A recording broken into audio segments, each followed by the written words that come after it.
To understand the ins and outs of the White House and who have been reporting on this story all day, Jeff Bennett, White House correspondent for NBC News, and Jeff Mason, White House correspondent for Reuters, traveling in Delaware with the Biden campaign. Jeff Bennett, maybe I will start with you. And I mean, we should say that the White House obviously is the people's house. It is where the president both lives and works, and it is also a workplace for many people, yourself included. There are White House staff. There are people that work in the kitchen. Give us what you have learned about what efforts are being made to run down the tracing chains here so that they can ensure people are tested and safe.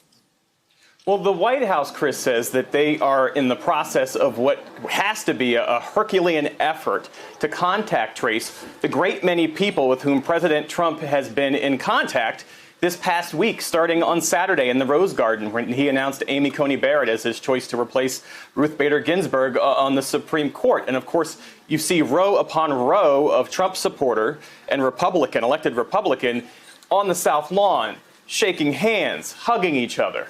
No social distancing, no mask wearing. And that continued straight up until Thursday night, we're told, when the president had that private fundraiser in Bedminster. And so what you see is his own reckless approach to this disease replicated within the West Wing, replicated on the campaign trail. The president having put at risk people who work for him, people who support him, people like us who cover him, and then the people who protect him.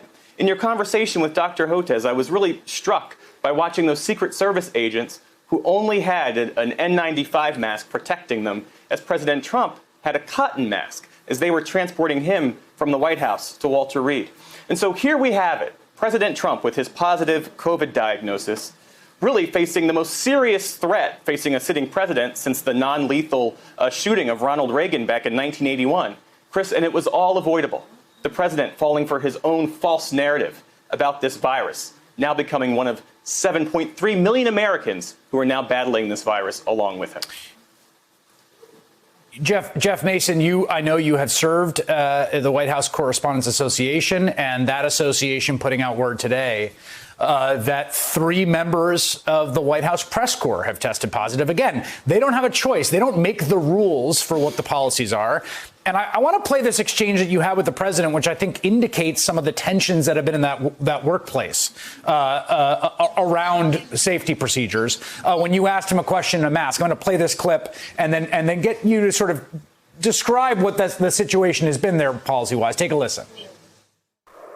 The issue of what happened when you were in France continues to be a story. You're going to have to take that off, please. You can take it off. How many feet are you away? I'll speak a lot louder. Well, if you don't take it off, you're very muffled. So if you would take it off, it would be a lot easier. I'll just speak a lot louder. Is that better? It's better, yeah. It's better. That was a notable moment for me, Jeff Mason, and I wonder, do you feel there have been adequate precautions in the White House, and have you felt pressure to not comply with CDC recommendations like mask wearing? Anybody here? Well, the answer to your first question is no, Chris. I mean, there have definitely not been adequate precautions. And that's one reason why I think we can say completely neutrally that the White House is in the position that it is in today. If everyone within the White House staff had been wearing masks, had been paying attention to social distancing measures that the CDC and other members of the White House task force had been recommending, then no doubt it would have helped the situation.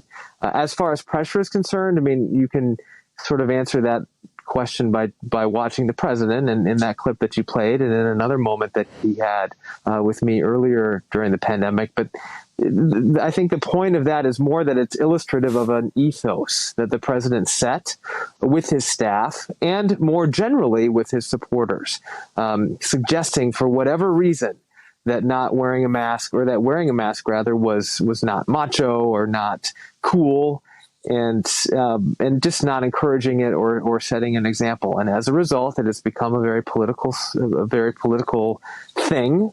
And unfortunately led, at least in part, to the situation that the White House finds itself in now. I should note we just got some breaking news. A statement put out, Jeff Bennett, by incumbent Republican North Carolina Senator Thom Tillis, who is also up for election 32 days, that he has tested positive. We believe that he was also at that event, again, on the South Lawn, the event in celebration 80 Coney Barrett. There's additional reporting that there were indoor events around that day, indoor receptions, people going around. But Jeff, I mean, again, this is now 2 United States senators. This is, and Tom Tillis is not a young man. There are serious repercussions that continue to emanate out here. That's right. And we should say the Trump staffers, the Trump officials today who tested negative, and they almost sort of touted their negative diagnosis, that's a snapshot in time, right? I mean, it's a good indicator, but it's not a final indicator. And what we know is that these folks who were in close proximity, either at the event that preceded that Rose Garden event for Judge Amy Coney Barrett, they're going to have to get tested day after day after day to make sure that they don't come down as being positive themselves. We should note CDC guidelines would be actually quarantine for people that are exposed for extended period of time, precisely because of the incubation period.